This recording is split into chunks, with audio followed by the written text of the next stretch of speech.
allegiance to the flag of the United States of America and to the republic for which it stands, one nation, under God, indivisible, with liberty and justice for all.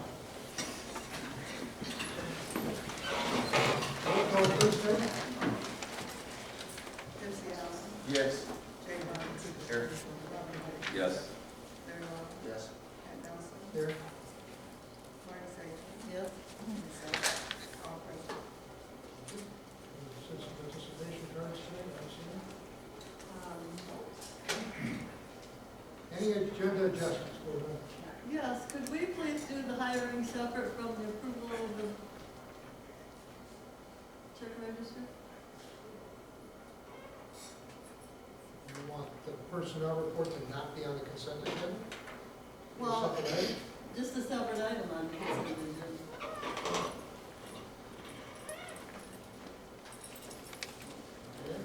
Okay. This is asked that the personnel report be a separate agenda item. That would be making that motion. Yes. Support? They want to do Eugene separate. Second. Okay, support. Any discussion? Is there a reason? Yes, because I want to do it special for Eugene for the AD. He's here tonight, so. Any other discussion? You set a precedent. Well, we had been doing them earlier that way. Okay.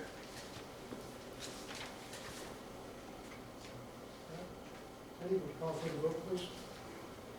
And if it passes, we will make it 101016.09. Mr. Allen? Yes. Mr. Price? Yes. Mr. Knight? Yes. Mr. Moore? Yes. Mr. Johnson? Yes. Ms. Davis? Yes. Ms. Hopkins? Okay, so that will follow the consent agenda, but before board decision comments. Any other adjustments? Okay, hearing none, we'll move on to the next item, which is the blueprint for rapid turnaround. We call it the DTN. Which would speak to us this evening is Dr. Tanisha Brooks. And this is very interesting because this really helps, it really is a blueprint for us to move our district forward and help us in our strategic planning process.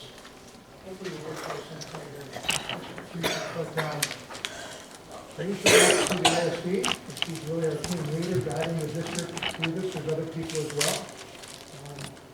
Tanisha also has a son that's on the football team. And if we ever get an award for the mom with the most spirit, this woman gets it. Because if you don't hear the cowbell, and you don't hear the air horn, you're going to hear the siren. It's awesome sitting with her in the stand. It's just wonderful. So, Tanisha, thank you for coming this evening, and it's all you. Thank you. He also plays basketball, and he was voted king on Friday night. So All right. I wasn't going to mention all that. So I am Dr. Tanisha Brooks. I'm representing the Saginaw ISD, and I'm here to present the blueprint for turnaround for the district. A couple months ago, so last year, the district embarked upon, during our priority school work, the district, the blueprint for turnaround. This is an initiative through the My Excel Department of MDE, which deals with all of our priorities. So you know we have a priority high school and a priority elementary. And so the ISD came on to support that work.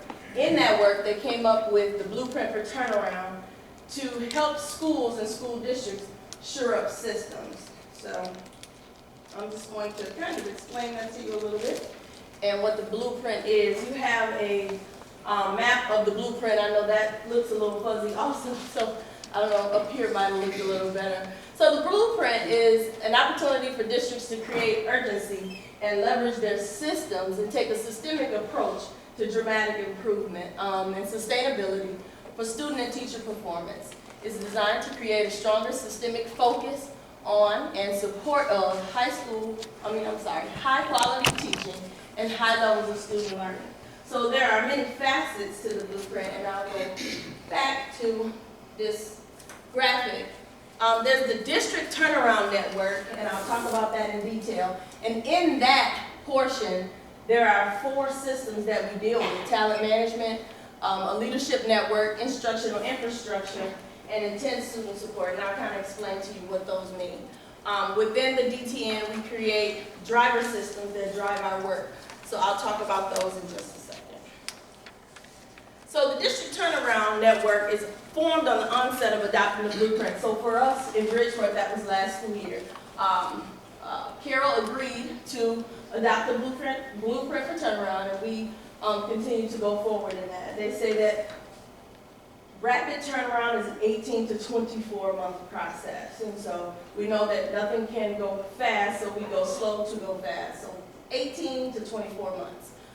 It's comprised of the major players in the district. So in Bridgeport, we have our superintendent, we have Regina, which is the, I would say, She's the jack of all trades. professional learning coordinator, but she's also curriculum coordinator.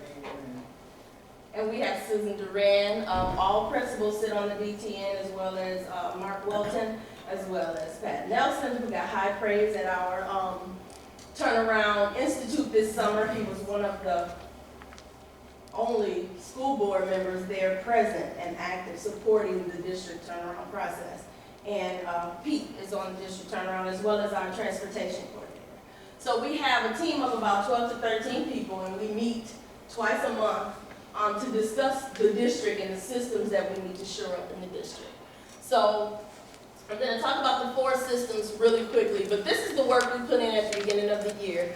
Carol and I sat down and mapped out our 18 to 24 month process of all of the components, which are a lot, of what we will tackle as the DTN. So this is our roadmap to June 2018. We should be fully installed, and we should be looking better as a district.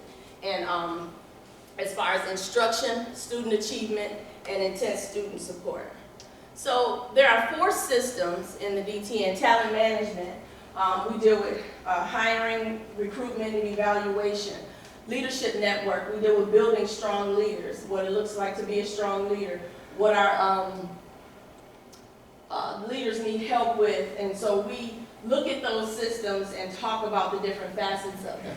Instructional infrastructure, so we're going to get into what is quality teaching, what does it look like, what do we want to see when we walk into classrooms, what is our vision for Bridgeport for high quality science, math, English, and social studies instruction. And then intense student support network, we know that our students need more support than just academic support. So what do we look like culturally, what do we look like meeting kids' non-academic needs. And so we haven't gotten into the bottom 3, but we've dipped into talent management, and that's where we're going next. We've been working with the driver systems a lot. So when we work with the driver systems, the first thing we did was communications, and that's something that I'll kind of show you today.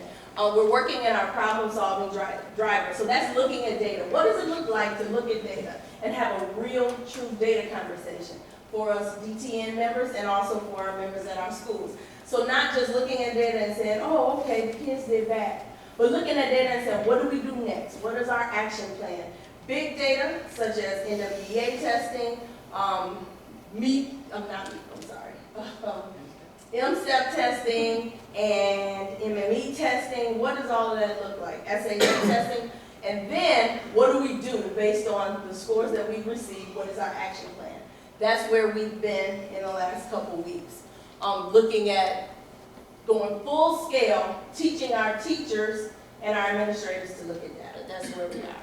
Performance management comes a little later, and that's just looking at data in all of our systems and monitoring the district as a whole as far as where we're going. So communications was a very important thing for our district. How do we communicate internally and externally? And we know that in lots of districts, the major breakdown is communication. So we took communications and we really thought about it from a systemic point of view.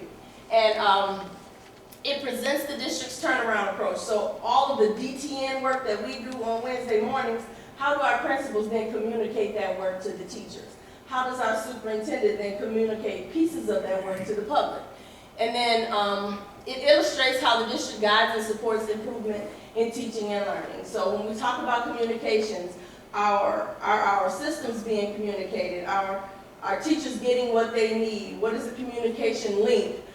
Do we step over communication? Right now we're working on a hierarchy. So if I'm a teacher in a classroom, I don't call the board for an issue. I go first to my principal, then to my superintendent, and then it moves on up the hierarchy so that you aren't getting complaints that have never been addressed at the building level. So we talked about that.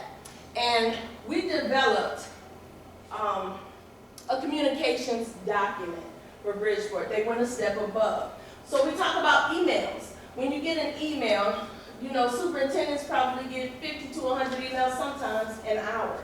So what is the importance of marking emails? That's one of the things that we started this year, is we have email codes that everybody is supposed to tag on their tagline. So FYI, that means you don't need to respond. Action item, that means you need to do something. Response needed means that they're looking for a response. And so we started that in September.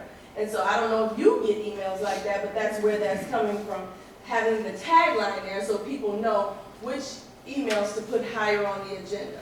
We require our Bridgeport staff to read their emails twice a day. That's part of that protocol. 2 times per day, they're supposed to read their emails and follow suit. So in this communication document, we talk about communication internally and externally. How do we communicate to our public? Via our website, via Facebook. What does that look like? What are the things that we need permission for before we communicate it out to the public? So we've been talking about those things, and if you would like to take a look at this, sure Carol can get you all copies of the communication document. It is being uploaded to the Bridgeport shared drive, and also each teacher will receive an email with the communications document inside of it. So that's the blueprint for turnaround. Those are the pieces that we've been working on right now. As we get more pieces in order, we will present those to you. So with that being said, do you have any questions about this work? Can you talk a little bit, Tanisha, about how many districts or types of districts that are involved in this around the state? So it's not just priority districts. Lakeville, Potterville, there are 25 as of, well, I go to a meeting, Carol and I go to a blueprint meeting next week, but there were 25 districts involved in cohorts 1 or 2 of this work. They have started at cohort 3 and 4, but we were at the Institute, and there were over 400 people present at the Institute wanting to learn about the blueprint for turnaround. It is one of the things that we believe will help to expand teaching and learning and shore up systems in the districts, because when we talk about teaching and learning at the school level, we have to know what's going on at the district level that supports what's going on at the school level, and this work does that. So at some point, this will move out into the building level, correct? Yes. So at the bottom of the turnaround is the light blue circle, and that's the building turnaround network. So everything that we're doing at the district level, then they will be doing at the building level. And I'll go back to that so I can talk about that just a tad bit. So at the building level, they have principals leveraging district systems. That's all of the work that's going on here, making sure that there is a link between the principal work and what's going on in the building. Instructional leadership routines, that is our ILC, the things that, looking at data, having data reviews, PLCs, those kind of things. And then teacher collaborative routines, that's that shared work between teachers. So at the building level, teachers then come together and talk about the systemic approach to student achievement at the building level. But it's supported by the work that we have done at the district level. Tanisha, let me just add that Atkins is already in working on their building turnaround network. In fact, it's called the ANT team, right? And they were into it last year. So they're moving right along and kind of side by side with the DTN. Is there a parent involvement level later on? Yes, there is. In the Intense Student Support Network, we're talking about students' non-academic needs. So there is a parent survey on where we need to meet kids' needs and where we are meeting kids' needs, and getting our parents linked up inside of the work of the district. Yes. So before you started, are you saying that none of this existed?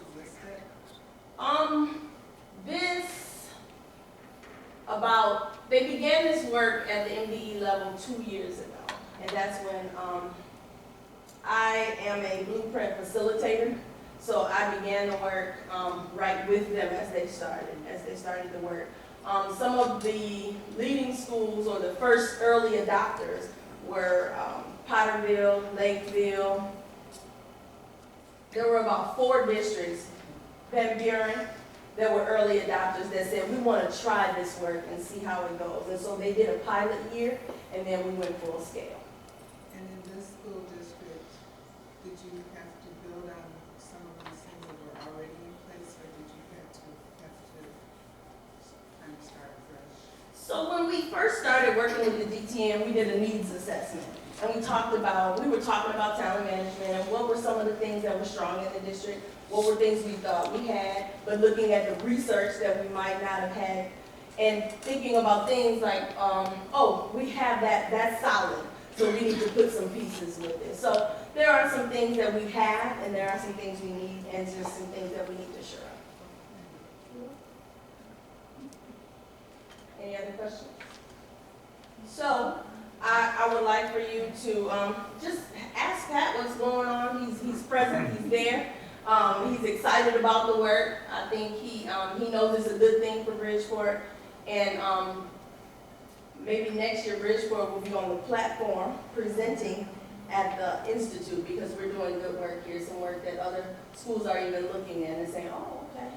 It's an opportunity to take some time off and go to Lansing for this institute. Wasn't sure about it, but then met with some people from East Detroit, Pontiac, and we think we have some challenges. Talked to some of those folks down there. Wow, it's amazing, really amazing what they're up against. But for them to talk about the success they're having with the program really sold me on it. And that's going to ask Carol, it's time to have Tanisha come in and talk to all of us, and maybe have this as maybe a quarterly update like we do some of our other reports on where we're at with it, because it can really help our district. And when we talk about the East Detroit thing also, you know how they were being taken over and there was a whole lawsuit thing going on? It's because of this work that state is on that takeover. Because they're working with their ISD to implement systems, which is the problem in most districts. And so they're saying, we're trying to do this ourselves. Can you please just leave us alone and let the system work? All right. So I thank you for giving me the time to present. I'm sure you'll hear from me again when Pat wants me to update. And I am headed to Lansing because Carol and I have a superintendent's meeting for Blueprint in the morning, so I am leaving. So thank you for letting me present. Thank you, Tanisha. We are excited in the district about the work that we're doing with the DTN. It's a lot of work. We need a lot. But what's really exciting is seeing the systems that we can put in place. And it's not to say we didn't have systems, because we did have systems, but for whatever reason, some of our systems are broken. And so we're connecting, reconnecting, putting them back together, shoring them up, all with the end result of student success.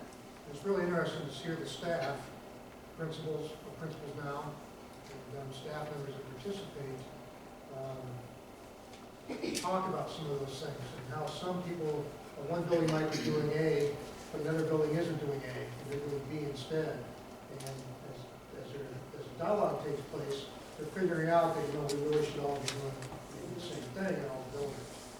There's a lot of benefit to it. It's good to hear the discussion go on in the room when they're all talking. Some of it's over my head. I'm not a professional educator, but to hear them talk about it and see that they get excited about making some changes, positive changes. It's good. Thank you again. You're welcome. Okay, the Prairie School Quarterly Report. Mr. Chapman here? Oh, there you are. Hi. Podium. Good evening. So I'm here to give the quarterly report for Atkins. Susan's done that in the past.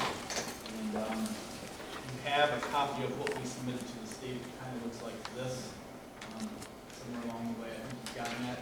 It's not the easiest document to extrapolate information from, so we've tried, Susan and I tried to come up with a plan or a presentation that just kind of pulls some of these things out. Makes it a little easier. Oh, you know what, the mic, Should I think how about I I'm can just turn it yell? on. Would that be better? I can talk No, louder. you don't have to, yeah, I'll turn the mic on. I can get out the building level voice if needed. Better. I might break into song and dance of the microphones. Okay, just make it good.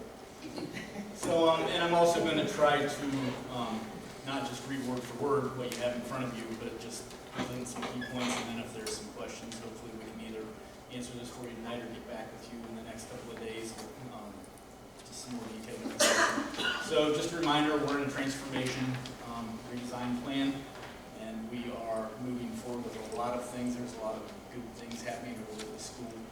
And even though it's a lot of tedious work and it's a lot of hard work, the teachers are still enthusiastic and excited. Not always collectively, building-wide, but there's pockets sometimes of frustration, but overall everyone's moving forward and has a positive spirit about it, and I think that everyone feels like we can make this work and really be successful in short order and in a quick time. So I feel good about that. This is our third year that we've just entered, correct? Correct, yes. So this is the fourth quarter report from last year, which covers June, July, and August, where there's not a lot of building level student contact work going on. But that doesn't mean there weren't a lot of things happening during that time period. And I'm going to kind of go backwards in the plan just because Tanisha was here talking about some of the things that are a big part of our turnaround plan with MyExcel. So two things that we did over the summer with groups of teachers from the building and then administratively district-wide. We went to the Leadership Institute that Tanisha talked about. I won't go into a lot of great detail about that, but individually as administrators, we were able to go out and find some things that were useful, find some things that were reaffirming, and find some things that were helpful for us in just kind of adjusting things we were already doing. And a lot of those just looked at competencies and finding ways to identify needs we had and pulling those out and adapting them to our district, particularly when it came to what we were looking for in personnel, finding the kind of teacher that we need to turn things around in our buildings, identifying what we're looking for in administrators in our buildings, and then taking those and installing them at the district level, like Tanisha talked about, and then carrying that down to the building level as well. And we're just kind of over the starting line on those building level things and moving forward on those. She mentioned the building level turnaround team, that Atkins Network team. We're just getting ready next week to get back into having our first meeting with that group and redefining our purpose and making sure everyone's on board with what needs to be done. And just through some changes in personnel, identifying some new people to come on board and learn what needs to be done from the veteran staff that participated last year. Excuse me. So the other thing that we're really focusing on is making use of and developing and implementing strategies as teachers, how we're going to go about taking what we know, taking what we've learned, and finding daily processes that become routine for the teachers and what they need to do, and then translating that down to the students. And then also administratively is Susan and I go through buildings or the classrooms on a daily basis, that we have the same kind of routines and we're giving the same kind of feedback, and the information that I share and that she shares really kind of follow the same process, so it's not confusing to the teachers as they take the information we give them to improve instruction as well. And then also for us to have consistency in the way we monitor things, that when we go in, the information we're coming back with is really kind of the same thing, no matter who goes in and does the work. When we come out, the information that we gather and prepare to share is really kind of the same thing. So that's important in this rapid turnaround. That's a part of that MyExcel process for setting protocols and doing things. So I don't want to rehash everything that Dr. Brooks said, but we're working really hard in that. We also did some things where we were, I'm about to repeat myself, so stop there. We sent some staff to work on the MESA writing units. that we've been working on in the elementary school, and that was paid for with our regional assistance grant. We're looking basically at finding ways to provide better and essential instructional writing practices, to create schedules that are daily and weekly and then year-long for reading and writing, and finding ways to make that meaningful for students and develop process for teachers. It also talked about reading aloud and having accountability talks. So small group reading, carpet time, a lot of the teachers call it, where they bring kids together, they read a passage, and then they share out information, whether it's between the kids or between kids and the teacher. Developing processes to do that to help us develop our reading and writing skills, which has been really effective so far. And then just looking at best practice techniques for reading and writing. So that was done by quite a few of the teachers this summer. Another piece that has been really instrumental for us is we had some more work done in the area of PBIS and CHAMPS. And CHAMPS is just one of the tools that we're using to develop better student culture, better student interactions. It's a way of taking things that we identify as misbehavior with students or challenging behaviors and turning those things into positives, and how to avoid having rigid guidelines and punitive consequences, and really turning it around to making it a more positive atmosphere and challenging kids to do better.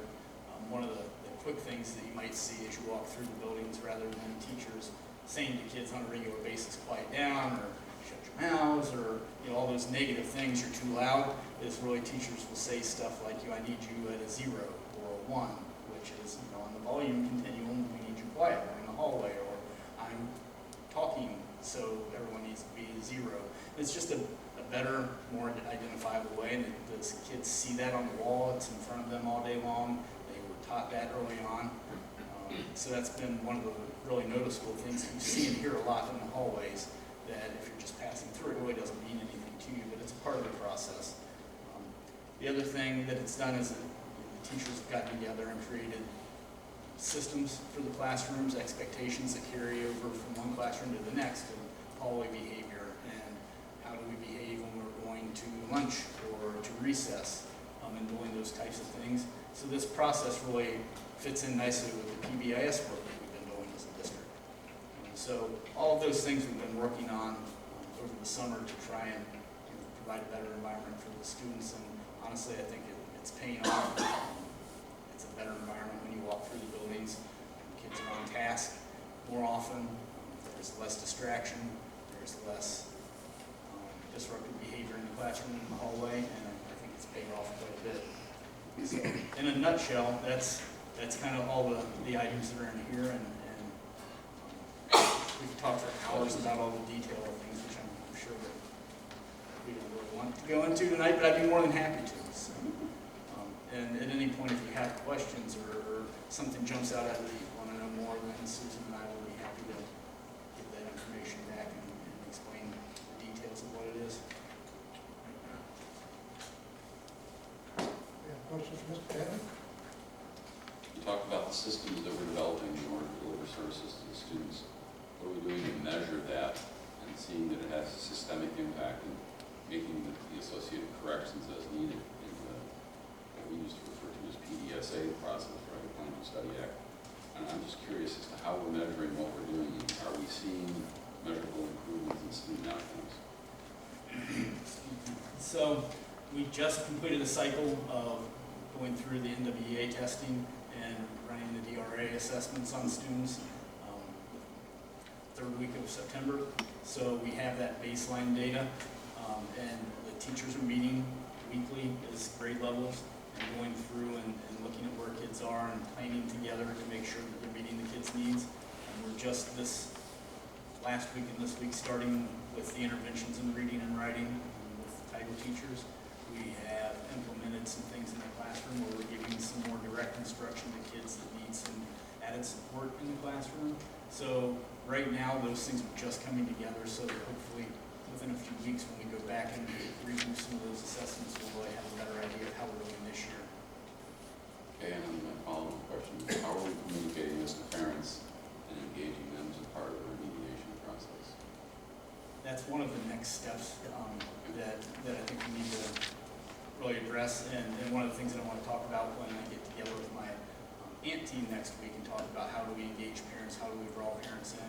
We have some very active parents that you see in the building on a regular basis. Their kids do pretty well because they involve parents. One of the things that we need to get better at is sharing that information out to parents on a more regular basis, and even the opportunities that we have that are occurring right now, having better participation by parents, so that they take advantage of those opportunities. One of the methods that has been really successful for teachers to start engaging those parents is they use the program Classroom Dojo. It provides instant feedback to parents. They can get information on their telephones, kind of in an alert that your child has done one of many things. Teachers can send information out to parents as a class or an individual through that, and it seems like it's been a really effective tool for communicating with parents. Telephone calls haven't always worked for us as a district, but this seems like it gets a lot more feedback right away from parents, and I hear from parents that I got this notification, so I know what's going on. And then, there's more positive than negative interactions, I think, as well. Thank you.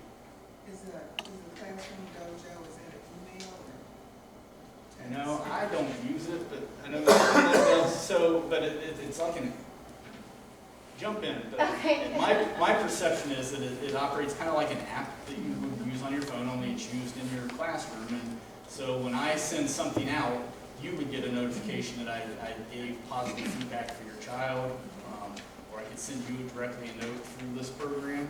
So it's kind of an interactive application that. Yep, yeah, good, Yes. good. And it's used on the whiteboard. Great. It's Dojo, DOJ, correct? And it's on the smart Yes, board. yep. Teachers put it right up on their smart boards. Through their Kids computer. have, avatars that represent them. And, when they do something like, you watch teachers in the classroom say, Mr. Long, I like the way that you're sitting there listening. You get a point. And, there's rewards for doing certain levels of good work. So, Is there any differentiated learning taking place? yes. Third grade? Yes.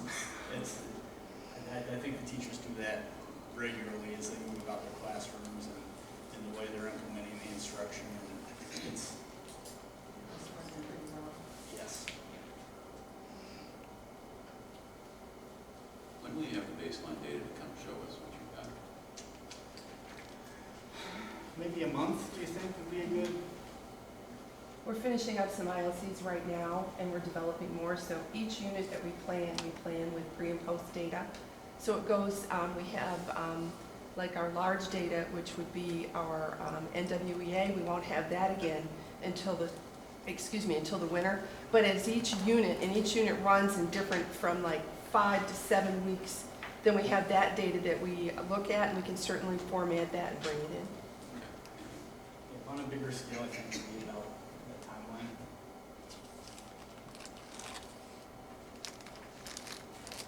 Any questions for Mr. Chapman?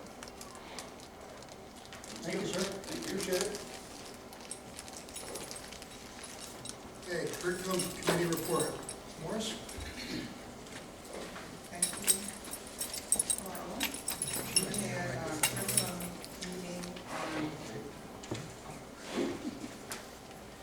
We had our curriculum meeting October 4th, 10 a.m., and it was a lengthy meeting. We didn't leave out of there until about, 1:30? It's a long meeting. We covered a lot.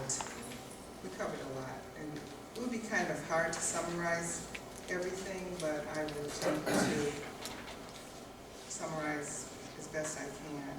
The people in attendance were Marty Sageman, Carol Selby, Regina, how do you pronounce her name now? Regina Lamontagne, and Mr. Nelson wasn't able to be there for myself. She covered, let's see, Mrs. Selby covered the test results, and I think she had shared that with the board members.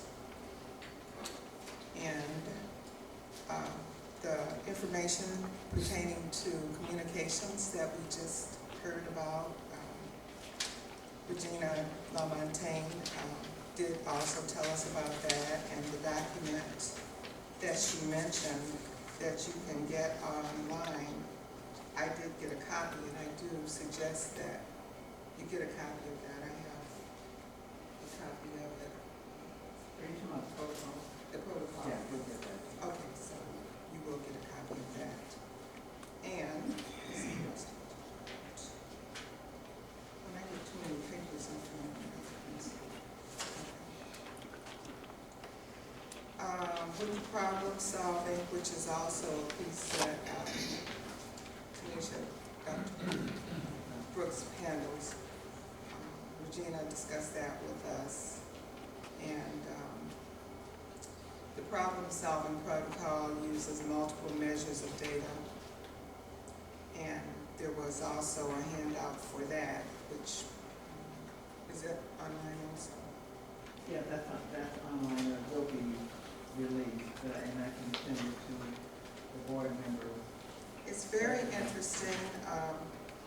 It does deal with all behaviors, and it's pretty lengthy, but I recommend that you look at that. The Great Start Reading Program, GSRP, pre-K, 4-year-olds. Regina did discuss that with us. It is not a part of our school district per se, but because of her responsibilities, she is over that program, and it is coming along well. I was pleased to hear also that our kindergarten have been recruiting a lot of students from those pre-K programs, so that's wonderful. Doing so well. And then the PLCs were discussed, and a master schedule was distributed for the district-wide PLCs. Evaluation tools was up. That was our update, and again there was another handout for that. It was noted that the OASIS, I believe it's pronounced, replaces stages, and there was a handout for the principal evaluation framework and principal growth, personal growth, and frontline teachers. There was not a handout for that. And then we discussed staff meetings and administrative council meetings and district turnaround network meetings, which Dr. Brooks did mention that once the information is discussed at the district level, the teachers then come together and have meetings on the same information. And then lastly, as a follow-up, school improvement teams was discussed, and there was another handout for that with the guided school improvement, which is through the ISD. So I have all of those handouts in this folder, which I will pass around to you, or you may see. And there was a lot of handouts and a lot of good information. And I would encourage everyone to seek out that information so that we can stay on top of all of these wonderful new things that are happening. As far as new business, the middle school have a new set of textbooks entitled Envision Math, and Regina did give examples of those textbooks, and they are very beautiful books. And I know when I first started on the school board, that was one of the things that teachers from the middle school, I think there were about a half dozen of them at that first meeting I was at, and they were complaining about having to run off materials and running out of paper. And I remember saying, do you have a wish list? But anyway, they did get their textbooks, and long overdue. Beautiful books, and so we hope that that helps them out with their classroom instruction. As far as data collection, again, there was an NWEA/MSTEP update, and that handout, I believe, Mrs. Selby had passed on to me. There was a Paris, P-E-R-I-S report, and Swiss, S-W-I-S, and both of those look at behavior. The Swiss report looks at attendance, discipline, teacher attendance, just a whole lot of things, and they're using that at both the high school and the middle school. And the Swiss is something new, and it also is looking at behavior, so that's something that we can also expect to hear more about. And let's see, there was, and that was it. There was a lot of discussion. We hope to have our curriculum meetings a little more regularly. It's hard to get everybody at the curriculum meeting because of conflicts and schedules. It looks like Mondays aren't available, Tuesdays aren't available, Wednesdays aren't available. We're down to Thursday, as far as I'm concerned, Friday's not available. So I'm going to say that meeting is probably going to be on a Thursday. And so let's look at the first Thursday of the month so that we can get that meeting in before the school board. Debbie, I'm out of town the first. You're not available? I'm available the next one, or any of the other three, but the first four are the West Branch children. So you are only available on Friday? No, I mean, if you do it like the second Thursday or third or fourth Thursday of the month, I can be there, just not the first. And Teddy, I have my superintendent meeting Tuesday on the first, third. We'll have to sit down and talk about it. First week is First bad. week is Yeah. Okay. You can go to the second week. I know. It'll be a lot better. Or on Wednesday, I could do it after 2. I don't know, is it important? I always thought it was important to have that meeting prior to the school board meeting so that we could report out for what is current. That's why I was trying to have it the first week.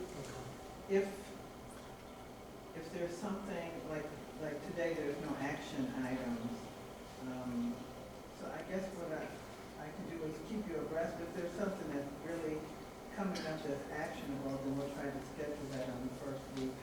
Or it can be later in the month, and then to be used at the next meeting. So the third week of the month, say third week in October, and then to be reported at the November meeting. Yeah, either the third or fourth week, even because we don't get 2 weeks out from the meeting. I guess Right. we'll have to discuss it more.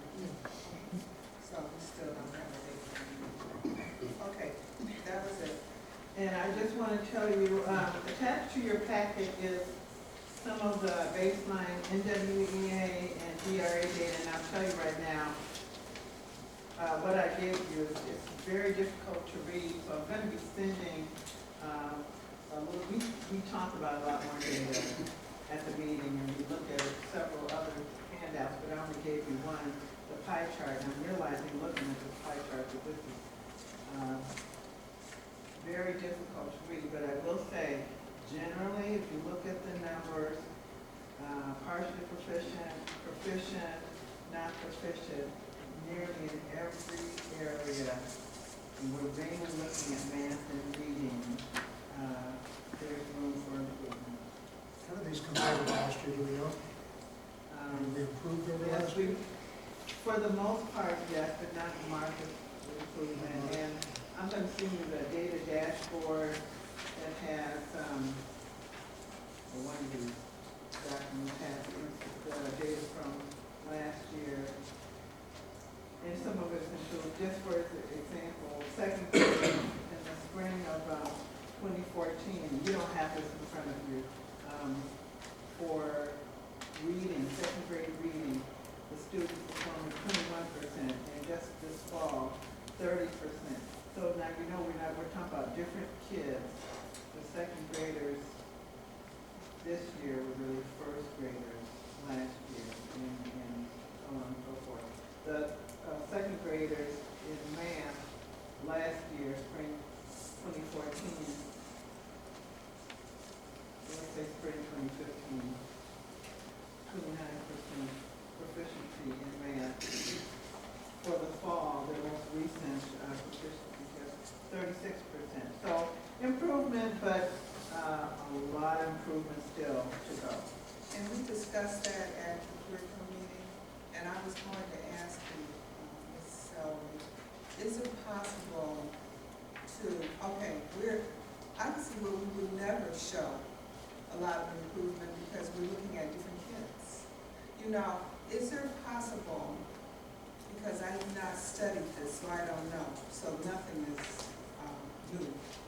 I'm sure somebody has done this, but that we take a sample group of kids, individual kids, and follow them just as a group for our own purposes, and follow their progress. Are you following what I'm saying? So that we, Test case basis. yeah, so that we can, at least for our own purposes, if this isn't something the state is requiring, but we can know what progress we're making. This way, by always having a different group of kids that's being tested, I mean, I don't know what the chances are, but you never really know what you're doing. I'm sure there's a way for us to I do know that. teachers within the That's one of those classroom things over that year, but how can we follow it from year to year? But that's one way to do it, to take it like a subset, but also we're going to be generating more data to compare this to in the winter. So there's going to be another test coming up with this same cohort of students. Okay. So these same students will be tested again in the winter and then again in the spring, so you'll get more data. And that's that way. good for this year. Yes. What I'm saying is to follow Yes. this group of students Throughout. throughout. Yeah, because right now, the test that they took was from last year, but in the spring, because the NWA is done 3 times a year, fall, January, Yep. and then And May, May. so that'll be all the same students. Because I think Regina said that it is possible to, what's the word? Take the data and, what's the word, Disaggregate or? Yeah, that word, and by students, so that you can see the individuals. Oh, yeah. Okay. So, So, I mean, you know, just we just don't bring individuals. form to the a table. random group, a way to, I think it should be researched, because I'm sure somebody has done that. Okay. And kind of study how that could be done, and then maybe just as a trial, try that to see, because we may find that actually we're making much more progress than it appears that we're making over time. We can look at both sets of data. We can look at that group, and then we can look at the entire picture and just see how close to reality the big picture looks compared to a small group, so that we have a better handle on it, because the scores are not good. And I did also wanted to mention, I passed out, and you shared this information with us before, but the SAT scores, it was in the paper in September, Sports, Saginaw News, and our SAT scores were probably the lowest out of all the schools. And, you know, that means that we have work to do there too. Okay, thank you. Okay, there's no action items from the curriculum committee, but anybody have any other questions, comments? Okay, we'll move on to the consent agenda, the payment of bills, board reports, minutes from the Monday, September 12, 2016 business meeting. A motion to accept the consent agenda. So moved. Support? Or Motion of support, any discussion? Okay, hearing none. Please, you, roll up, sorry. just a minute.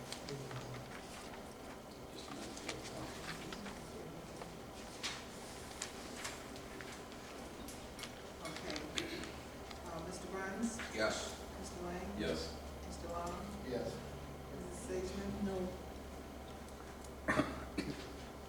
Mr. Allen? Yes. Mr. Nelson? Yes. And myself, yes.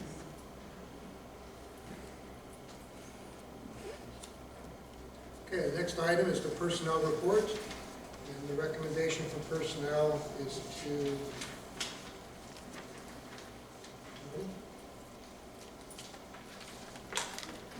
approve the contract for Mr. Eugene Seals as our new athletic director.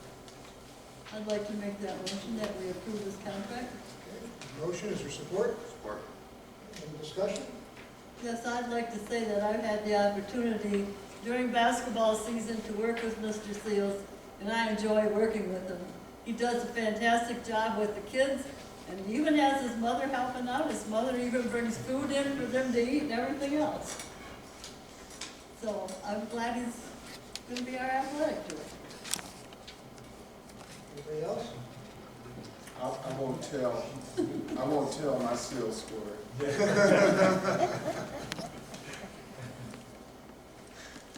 say the name of Eugene Seals from the time when he was in high school. Basketball started in the area, so. We interviewed several candidates, about 6, and they were all good, but Coach Seals kind of stood out from everyone else. Extremely professional, extremely resourceful. He probably had an athletic career that rose above anybody else that applied. And I don't know that I can remember all that he told me, but I know he played in high school and he played in college and he played professionally for the Clippers, and he played international ball, basketball.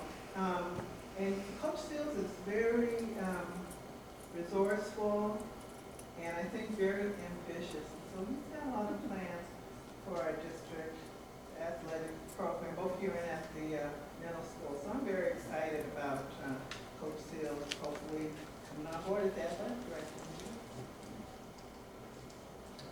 Okay. Okay.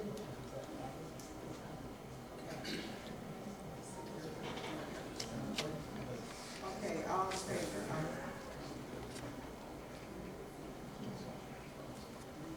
Oh, wait. Mr. Grimes? Yes. Mr. Lang? Yes. Mr. Long? Yes. Mrs. Sageman? Yes? Mr. Allen? Yes. Mr. Nelson? Yes. Myself, yes. Oh. Congratulations, Coach. Welcome, thank you.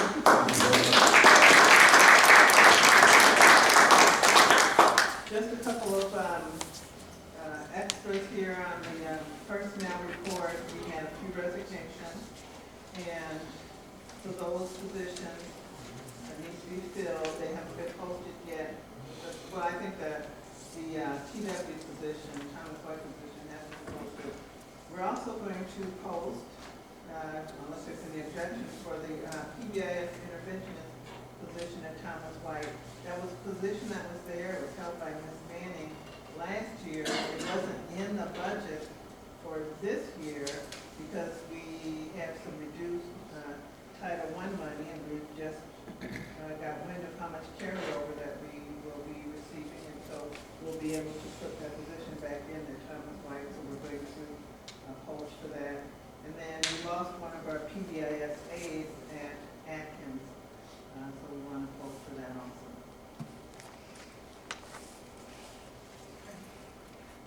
Any questions for the personnel report? All right, moving on, Board and Superintendent Comments. Mr. Brooks? I have a little list. I'll make it fast.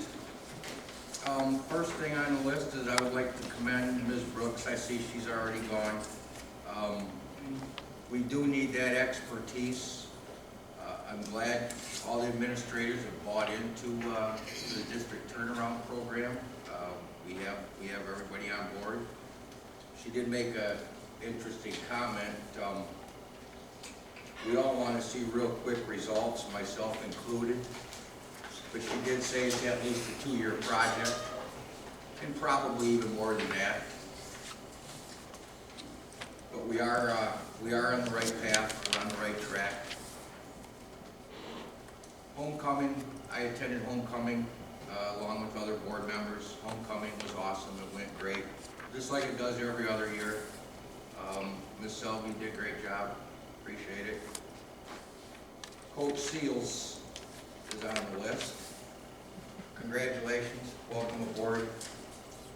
You know, Coach Seals brings a lot to our school, to our district, not only as an athletic director, but he also comes from a very good family.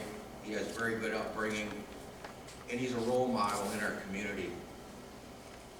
And I just think it's awesome to have Coach Seals play a bigger role in our district than just the football coach.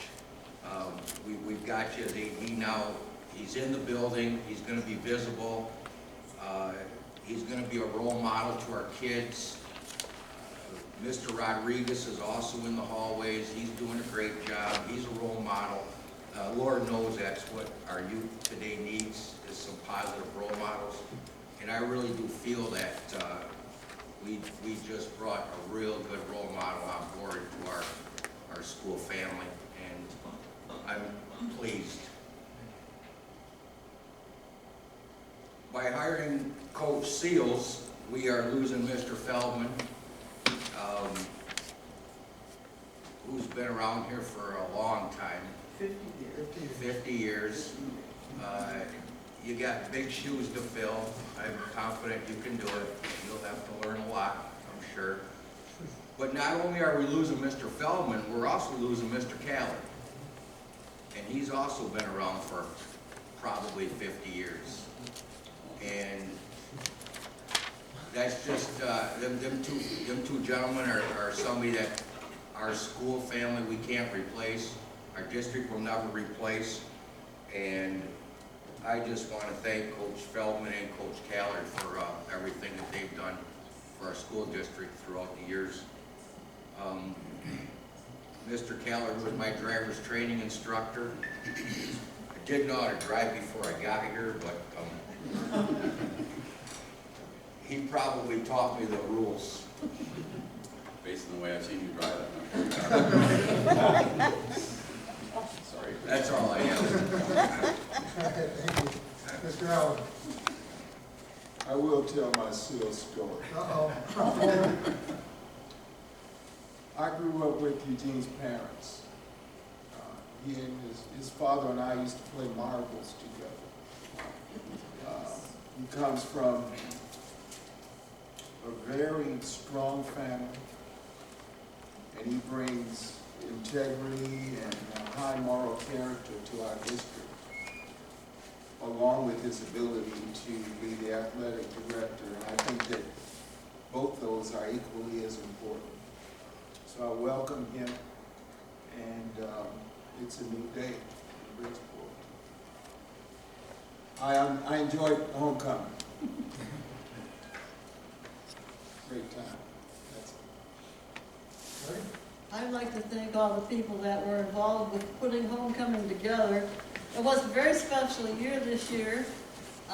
When I put on the alumni page that Jane Bounds was going to be our grand marshal, I had 3 pages of comments from former students about different things about Jane, which I shared with her.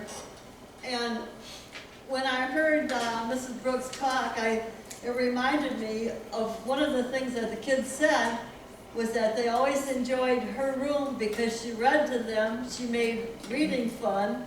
Some of these former students went out and actually bought the books that she had read in their classroom. And I got to follow her in the parade and watch all these people come up to her, come up to the car. Before the parade started, people were coming up sharing stories with her. And even at the game, this one girl come up and said, asked her if she remembered her brother. And I talked to Jane yesterday, and she said at first she was leery about doing it, but she was glad she did it because she was really thankful for everything. I did give her 3 pages of comments. I took the comments off Facebook that the students said so that they could be shared with her. But the last thing she said to me yesterday, and I was thinking about it when Mrs. Brooks was talking, She says, Marty, schools all over Michigan need to concentrate on the low-income students, because they're the ones that don't have the help at home to help them bring their grades up. And that was one of the things, the last thing that she said, and when you stop to think about it, I mean, we've seen it when we passed out the backpacks, some of the kids that were coming in, I mean, it's sad. And we really do need to find a way for more people to be working with these kids, because they're not getting it at home. So, and what some of you probably don't know either is Jane started out as the first graduating class from Bridgeport. She became a teacher, and she retired out of here as our superintendent. So I think that says a lot. Okay. Thank you. Larry? Mr. Sills, it's really nice. I see the sparkle in your eye. And Mr. Nelson can kind of attest to this, but most fires start with that little sparkle, that little spark. And they can grow into huge things. And I think you have a lot of respect that comes with your name and the way you handle yourself, and that is so much needed with these kids. And I've got a lot of ideas in my head that I think we can really get a lot of things going to help the athletic department that I'd love to sit down and talk to you about. And I don't know if you know about the sign program that we're doing, but I'd love to sit down and talk to you, even if it's for 5 minutes after this meeting. There's a lot of things that's the first step in the door that can really open up a lot of different things. And it's time is of the essence. So that's all I have. Well, I would like to also congratulate you on your new position. I know it's a challenge for you, but it's a great opportunity for you too, so good luck. And Mr. Chapman, this was my first occasion meeting you, even setting eyes on you. And I've heard so many great things about you. And you do have an overwhelming challenge yourself. And it just grips my heart, really, what we have to do over there. It makes me anxious. And so, when I'm asking questions, I'm not really judging, but I just feel like, as a board, we really need to know. And if there's anything you need or anything we can do before we get to June and we find out this wasn't what this or whatever, I just don't want to be in that situation. And so many new and wonderful things are going on over there. And so, thank you for taking that challenge. It's a big one, and wish you a lot of luck with that. I did go to another meeting, and it wasn't on the agenda, but it was at the ISD, and it's the Michigan Association of School Boards Regional Legislative Meeting, and we have two representatives, Jennifer Smith, who is the Director of Government Relations, and Aaron Keel is the Assistant Director. And we broke up into small groups, and each group listed what they thought were priorities. It was an interesting discussion, and I did make copies for board members so that you can read that. And that's all I have to say at this time. Thank you. I too went to homecoming, also attended all but one of the football games. And I think Coach Marshall has got a great team. The score doesn't necessarily indicate the caliber of play on the field. Got some things to brush up, dealing with penalties and whatever, but I think he's really got a solid base, and they've only got, I think, 5 seniors, so we're going to have a good team next year. I'm really looking forward to seeing him do better from a score standpoint. But their play has really been impressive, and I've been very pleased to be able to go watch his team play. I was equally thrilled to know that Ms. Ballins was our Grand Marshal. One of the most amazing people that we ever had function as superintendent. No disrespect to you, man. she did come into this district during a time of great upheaval and really was able to settle us down and get us back to where we could focus on kids, not the adult things. And that was what I always appreciated about her. She was always focused on kids, and the adult things, we could deal with those someplace else, but not in the public eye. So she was a great superintendent to help us get that direction. Coach Seals, welcome. I'm very glad you're here. And I would also welcome you to board meetings on a frequent basis. We'd love to see you and have an opportunity to exchange with you. So, thank you. I think it would be incumbent upon this board to at least request that we recognize Coach Feldman and Len Callard, because I know that Coach Feldman maybe has been here for 50 years, but Len Callard has been here longer than that. And I think some sort of public acknowledgement of their contribution would be in order, because they've just been here a long time and very faithful students of what we've had to do with our students. And I think that would be an appropriate thing for this board to acknowledge their contribution. So, thank you. And I know Mr. Regalo as well is looking at some recognition for them as well, because that certainly is a long time. Mr. Callard should think you're longer than 50. I'd like to know what the number is.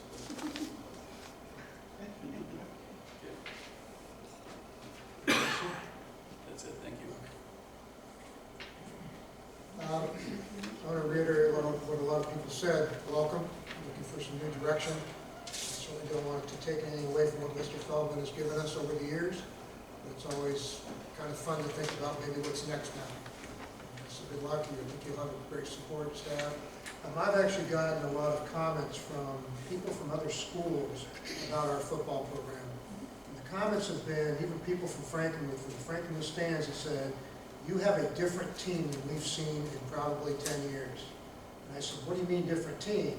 And they said the quality of play, the attitudes on the football field, the players in general, it's just a different team than what we've seen in an awful long time. And it was positive feedback. So that's coming from other programs. So I think that's a good compliment to our team here that we're doing something right. The challenges, Mr. Chapman, is he still here? You just ducked down now. Yeah, you just ducked down now. You do have some challenges ahead of you. Thank you for taking that on this year. I think you have a good team in place. You'll be successful. The district turnaround, we'll start hearing more about that as things get rolled out. We'll have Tanisha come in periodically and give a board update.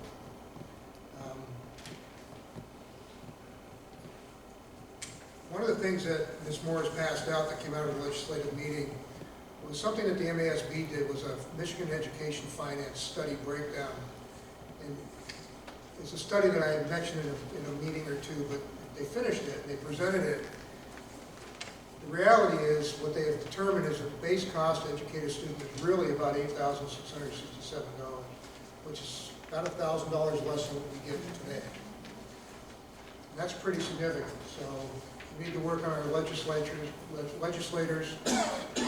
see about getting that funding increased to a more adequate level, especially for districts such as ours, where we face challenges that other districts do not.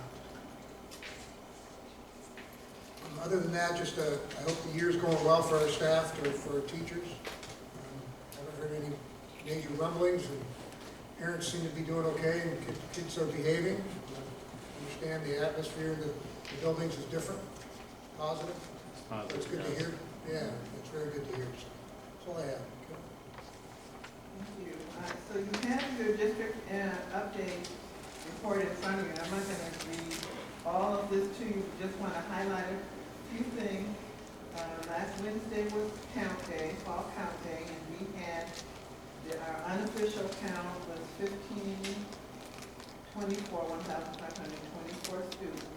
And that's about 15 students below what we budgeted for. It could have been a lot worse. We were hoping that it would be better, but I'm not too disappointed in this number, and we hope to continue to grow. We're on an upward trend now. We lost the last couple of years, with, I think it was last year being the biggest, almost, 180 students? 130 students, but we're now back on an upward trend. So we hope to continue that trend. Mr. Chapman and Teddy talked about the NWEA, and the high school is conducting and using NWEA tool, an assessment tool now for first time. And once we get those results, the other schools have already finished theirs, the high school is still finishing up. Once we get the data from that, the teachers will be able to do what I'll call prescriptions, looking at students that need extra support, and they'll be able to pinpoint specifically what students need what, and then we'll target them with the intervention. We have had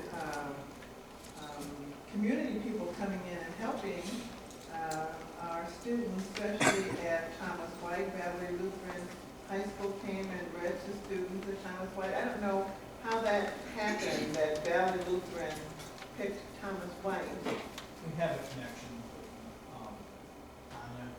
Okay. Connections are good. Yep. Connections are really good.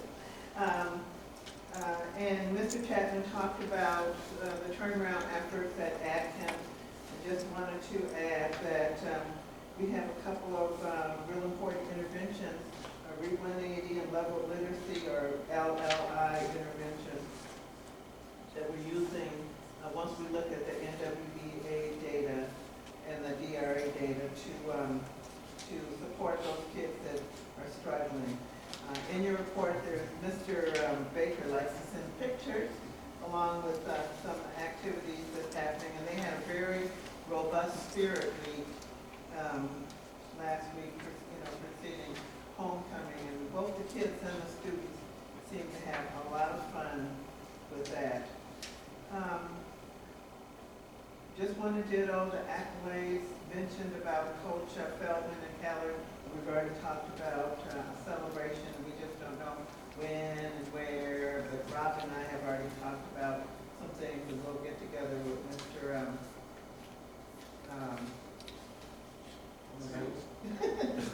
Steele Gallo. Yeah, Steele Gallo, the high school team, to put it all together. And I am very excited about Coach Seals coming. There was an article in last week's Bridgeport Birch Run Herald, thank you very much, regarding Coach Seals. I was a little worried at first when I saw that because of the picture and a nice long article, and I thought, oh my gosh, but he's not been confirmed yet, but it did. There was a disclaimer about we had pending vote of the board, but we were all pretty confident that it would go through and that we have a new athletic director. It was really fun visiting with Jane Bound for homecoming. She was my superintendent for part of the time. When I was a teacher here, I had a few superintendents, but I think she was actually one of my favorites. And she was the one that pulled me out of the classroom to begin my administrative work. So I have a special appreciation for Jane, who told me, you can continue doing good work for kids outside the classroom, but I didn't want to come out. This is a reminder, we're winding down our football season, but it's not over yet. We have a couple games yet to go. The JV team will play this Thursday. They play against Millington, which of course is a powerhouse, but in the end, it doesn't matter if we win or lose, it's how we play the game. So we still look forward to our kids playing and doing as best as they can. Our last home game is it next week? Oh. The following week against Carlton, okay.